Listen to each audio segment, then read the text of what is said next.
Bienvenue si vous nous rejoignez dans 64 minutes. Le monde en français, place à notre grand angle.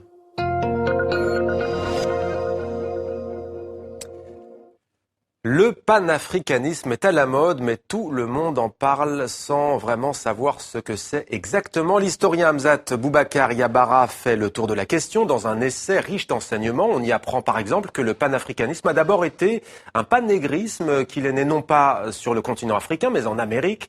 On y fait connaissance avec le chantre africain du panafricanisme, un Ghanéen des années 60, plutôt méconnu dans le monde francophone, Kwame Nkrumah.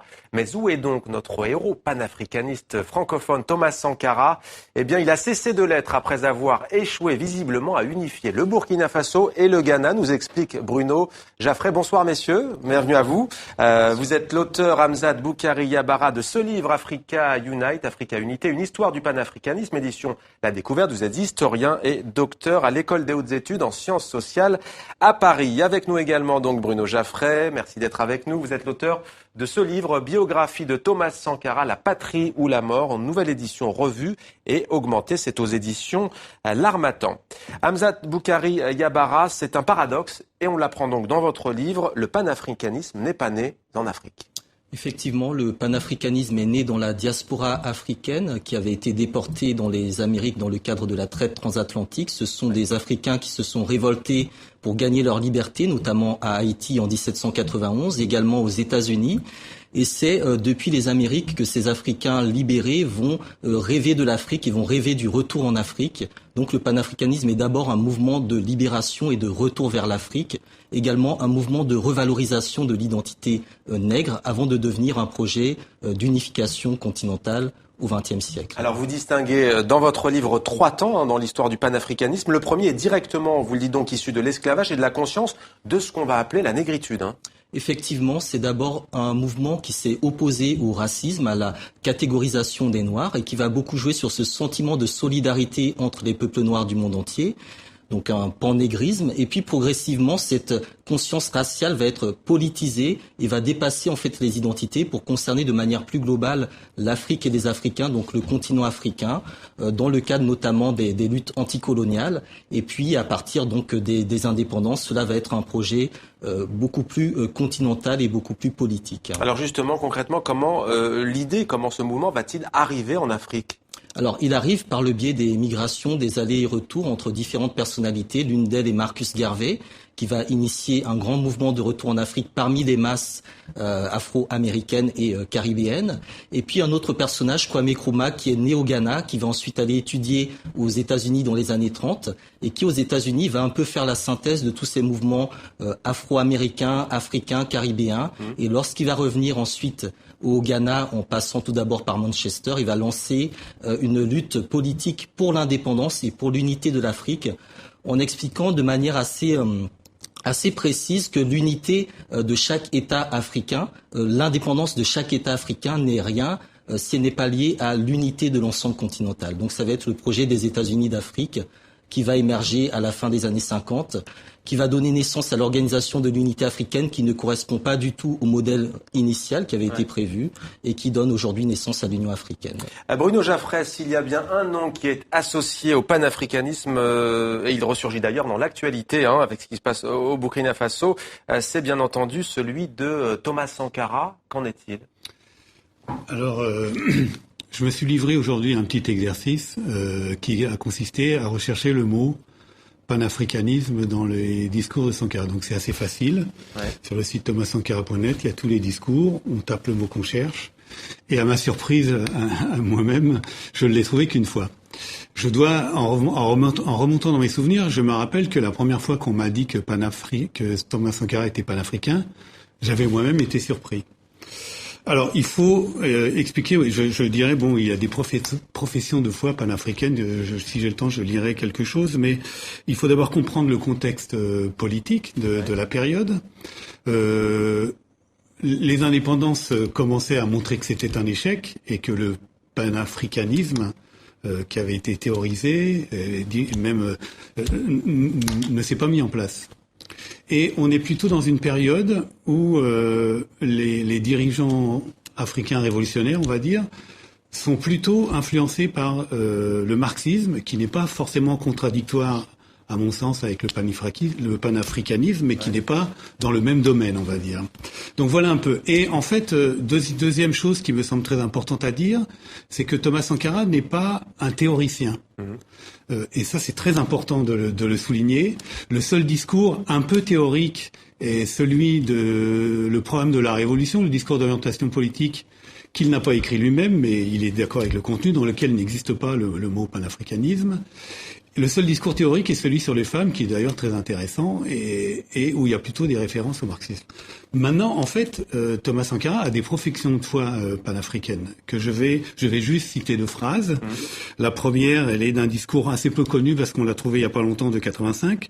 Notre foi en l'unité africaine se consolide davantage au regard des problèmes politiques, socio-économiques, qui démontrent que nous n'avons qu'une alternative à propos de l'Afrique face à l'impérialisme, mourir chacun de notre côté ou résister. Et la phrase qui est la plus connue, parce que c'est le discours le plus diffusé de Thomas Sankara, c'est le discours sur la dette, où il y a une autre profession de foi, mais à chaque fois extrêmement pragmatique.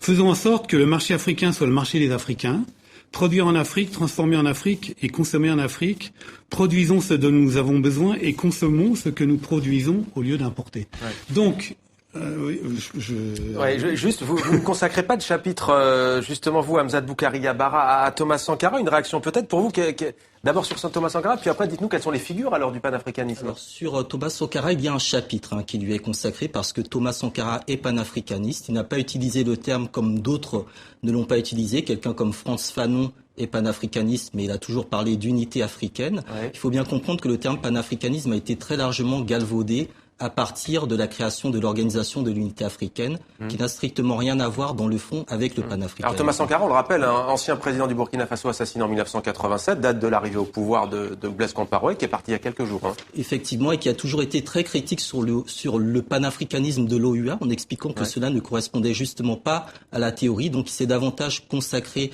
effectivement à la pratique, et c'est une pratique panafricaniste parce que c'est en posant des actes que l'on montre si on est pour ou contre l'unité. Donc dans les figures, il y avait bien évidemment Kwame Nkrumah, qui dans la constitution du Ghana avait expliqué que le Ghana était prêt à céder sa souveraineté pour faire une union avec tout autre État africain qui souhaiterait faire de même. Alors la Guinée, pour des raisons purement conjoncturelles, s'est associée à un moment avec le Ghana. Un autre État, un autre président panafricaniste, Julius Nyerere, qui dans les années 60-70 a soutenu un certain nombre de mouvements de libération. D'autres figures comme Amilcar Cabral, qui a mené la guerre de libération au niveau de la Guinée-Bissau et du Cap-Vert, qui formait une unité qui a ensuite éclaté après son assassinat. Et beaucoup d'autres figures ont été dans ce cadre-là. Malcolm X a été panafricaniste. Donc ce qu'il faut bien comprendre, c'est qu'il y a eu des tentatives, il y a eu des projets qui pour la plupart ont été tués dans l'œuf parce qu'en face, il y avait des intérêts qui étaient éminemment puissants à cette époque-là. Que reste-t-il de Thomas Sankara dans ce que vit aujourd'hui le Burkina Faso, dans le mouvement de révolte? Il est très présent. Enfin, c'est, si vous voulez, les jeunes du ballet citoyen, qui est quand même un mouvement assez récent, mais qui a été très influent, ils considèrent que Thomas Sankara, c'est ce qu'ils appellent le Cibal suprême. L'association s'appelle Ballet Citoyen. Cibal, ça veut dire citoyen balayeur.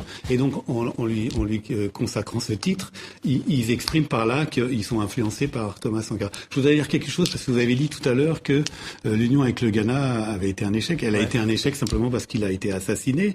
Mais par exemple, il y a eu des choses très pratiques. Ils ont fait des manœuvres militaires ensemble, une fois, alors qu'aujourd'hui, au Burkina Faso, l'armée burkinabé fait des manœuvres militaires, soit avec l'armée américaine, soit avec l'armée française, ce que Thomas Sankara aurait toujours refusé de faire. Vous voyez, il y a d'autres exemples. Allez-y, si vous voulez. Non, même question justement sur Thomas Sankara. C'est son empreinte sur le panafricanisme. C'est une politique sociale. Je crois que c'est également un nouvel espoir social. L'idée que la véritable indépendance, c'est celle qui va amener la transformation économique et sociale et ramener la dignité aux populations, d'où le changement de nom de Haute-Volta en Burkina Faso. Je crois qu'il y a également l'exemplarité, l'humilité d'un président qui était avec son peuple. Et cela a beaucoup manqué au niveau des autres présidents africains qui le lui ont fait remarquer. Il avait souvent des formules extrêmement succulentes qui faisaient beaucoup rire, mais qui étaient souvent très réalistes. Et puis il y avait ce rapport avec la diaspora lorsqu'il se rend aux États-Unis et qu'il va dans Harlem en expliquant que notre Maison Blanche se trouve dans le Harlem noir. Il renoue avec la tradition Afrique diaspora et c'est ça qui fait sa popularité. Et je vous propose d'écouter maintenant, si vous le voulez bien, un petit extrait musical. We're moving right out of Babylon, and we're going to our father's land. Yeah. Ça vous fait sourire et pour cause, Hamzat Boukari Yabara, extrait de la chanson de Bob Marley, chanteur jamaïcain, Africa Unite, titre éponyme d'ailleurs de votre livre. On a le sentiment que le panafricanisme aussi, c'est avant tout une dimension culturelle. Effectivement, les artistes et les intellectuels ont été les pionniers du panafricanisme. Ce sont eux qui l'ont diffusé un peu partout dans le monde et ce sont également qui ont donné cette dynamique militante. Ouais. Des figures comme Myriam Makeba, comme Bob Marley, comme Fela Kuti ont sans doute été beaucoup plus importants pour les masses que des grands discours tenus par des chefs d'État. Et c'est ça les artistes que l'on a vus au Panaf, notamment effectivement, Alger, lors des festivals panafricains, celui d'Alger en 69 était extrêmement important puisqu'à cette occasion, il y a eu une jonction avec les mouvements cubains et noirs américains qui étaient à Alger. Et puis après, il y a eu d'autres festivals, d'autres rencontres entre intellectuels, également entre peuples, des rapprochements au niveau des peuples qui font, je pense, la substance d'un panafricanisme vivifiant, comme disait justement Thomas Sankara. En quelques mots juste, il n'exclut pas forcément les Blancs. Vous avez parlé de Frantz Fanon. Lui, il était indépendantiste algérien. Hein. Indépendantiste algérien, martiniquais au départ, effectivement. Donc il n'y avait pas cette rupture nécessaire entre l'Afrique du Nord et le reste de l'Afrique, effectivement. Bruno Jaffray, dans les révoltes que l'on observe en Afrique, notamment en ce moment, est-ce que vous décelez aussi une part de mythologie culturelle qui irait du milieu artistique?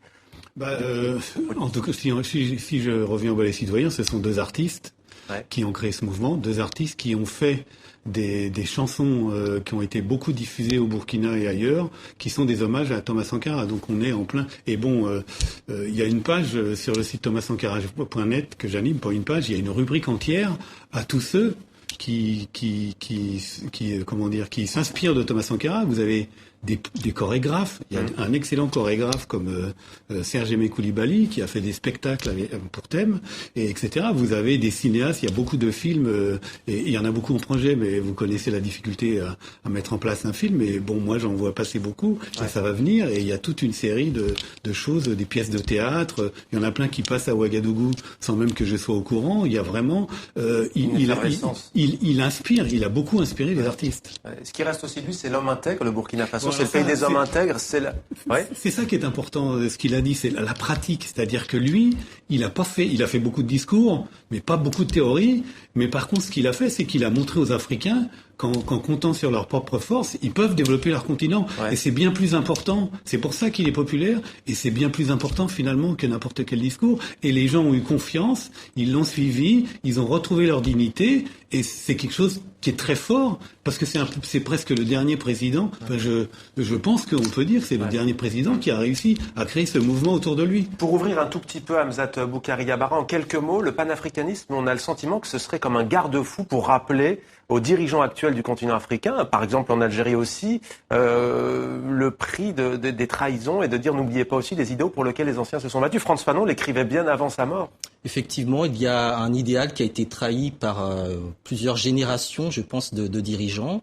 Et je crois que les masses populaires, les jeunes qui s'éveillent ou se réveillent à cette histoire-là, parce qu'il faut bien comprendre que cette histoire ne s'est jamais interrompue, sont justement là dans des événements comme celui qui vient d'arriver au Burkina Faso pour rappeler aux chefs d'État qu'ils ne sont pas à l'abri de mouvements sur lesquels ils n'auraient aucun contrôle. Mais après, il faut rester vigilant parce qu'il y a toujours des contre-révolutions, des contre-insurrections et le panafricanisme est parsemé de pièges.